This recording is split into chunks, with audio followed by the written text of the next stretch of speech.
tem oscilações.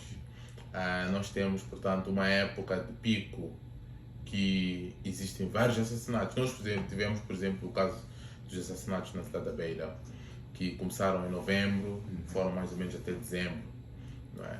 E eram assassinatos com uma particularidade da qual chamava a atenção.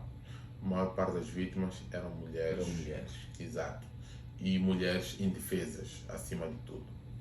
Isto porque isto nos colocava numa situação de tentar perceber o que é que estava a acontecer. É claro que a polícia apareceu e disse que só poderia pronunciar-se com informações oficiais e institucionais. Portanto, não tivemos uma grande resposta em relação a isso.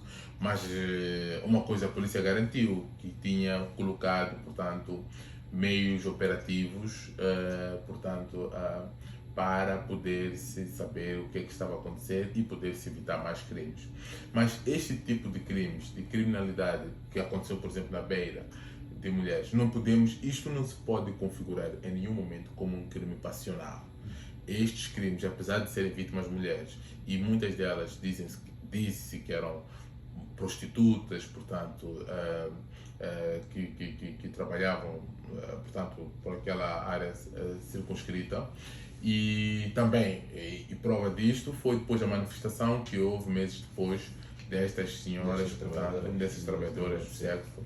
Sim, que estavam a reclamar por maior segurança nas ruas. Olha, e é preciso perceber qual é que era o mote, como é que era o móvel criminoso. O móvel do criminoso era atrair estas mulheres, prometendo melhores empregos, e levá-las para um local fora do seu local de conforto e depois portanto, agredi-las fisicamente, sexualmente e depois terminar em morte. Então, isto mostra claramente que estávamos numa tipologia criminal diferente daquelas que nós estamos habituados. E foi preciso, de facto, um grande trabalho da polícia. Normalmente se diz que a segurança de um país se mede por aquilo que não acontece.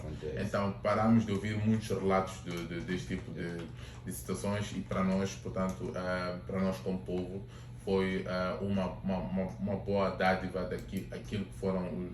Até esperava-se eventualmente que dezembro, janeiro fossem meses de pico, porque são meses de festas, são meses de coisas, mas isso mostrou claramente que não era assim. Então isto mostra claramente que aqui, se formos a olhar bem ao fundo, há indícios de haver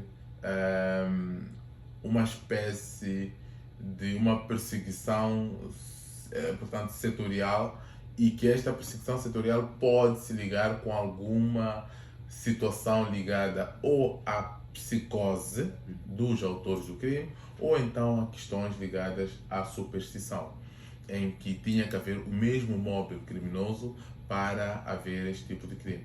E isto o nosso direito, a nossa lei protege. E normalmente os crimes praticados desta forma são homicídios agravados, porque eles agravam e aumentam o sofrimento da vítima.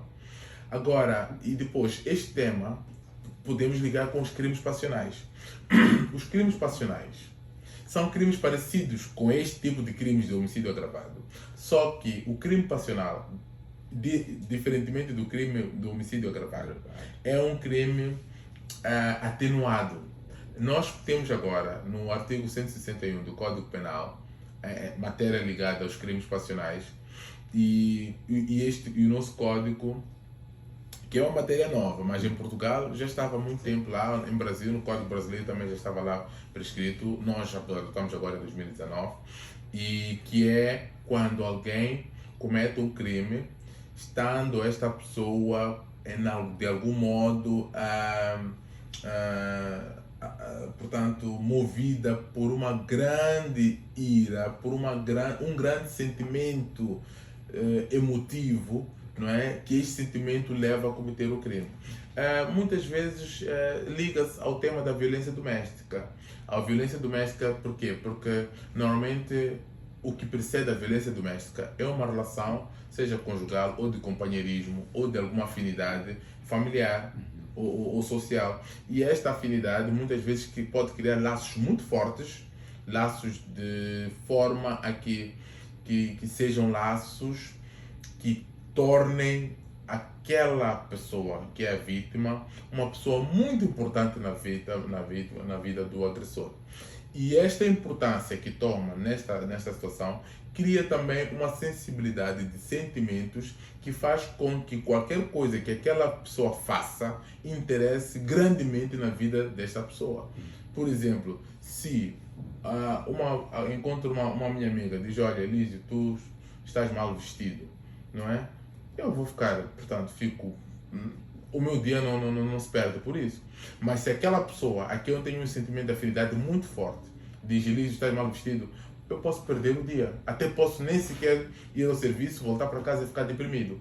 Então, esta situação, essa questão da afinidade, muitas vezes cria os crimes passionais.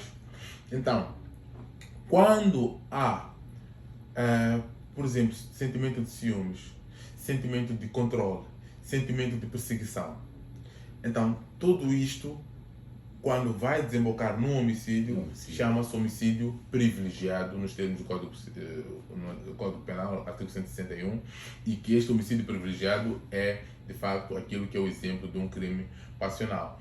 E mais, interessa também dizer que não é certo que todos os crimes passionais envolvam uma relação antecedente.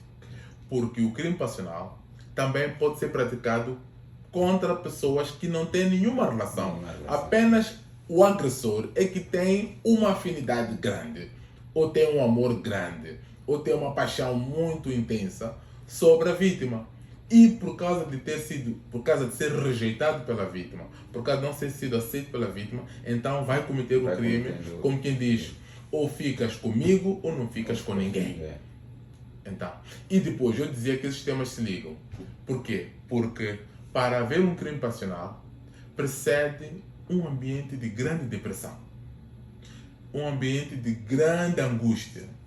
E esta angústia muitas vezes nos conduz a uma outra situação prevista no Código Penal, que é o suicídio ou auxílio ao suicídio. O suicídio em Moçambique não é crime, para começar.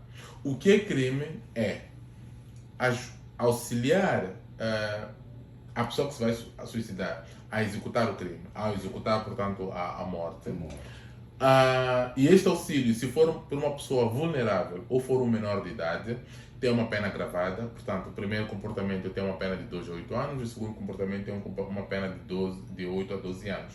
E a terceira situação é fazer publicidade de produtos ou instrumentos ou material para facilmente cometer-se o suicídio. Nós tivemos uma situação há bem pouco tempo, falo 2 ou 3 anos, de essa questão das redes sociais, em que havia uma brincadeira, um jogo, pelo qual as pessoas tinham, principalmente crianças, eram obrigadas a cometer suicídio para demonstrar a sua, portanto, o seu apego portanto, ao jogo.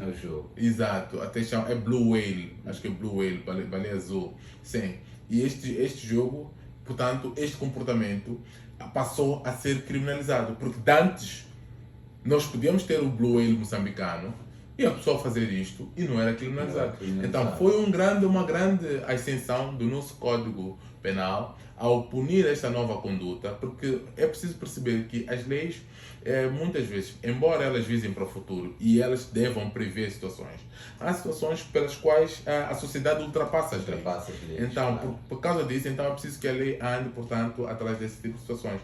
Agora, ainda dentro da panóplia do suicídio, é importante dizer que, ok, é verdade que o suicídio não é nenhum crime em Moçambique, tanto que tal. Mas o suicídio tem, portanto, repercussões muito graves naquilo que portanto, o ambiente social. Porque o suicídio já se comete desde o nascimento do universo. E há uma estatística que diz assim: dos 100 pessoas no mundo, 25 já pensaram em suicídio. Das 25 pessoas, 5 já executaram atos para suicídio. E dos 5, 1 morreu por suicídio. Essas são as estatísticas, portanto, universais do suicídio. Aquilo que até chamam o setembro amarelo, que é o mês, portanto, de proteção contra vítimas de suicídio. E depois, também há uma outra perspectiva em relação ao suicídio, é que é engraçado,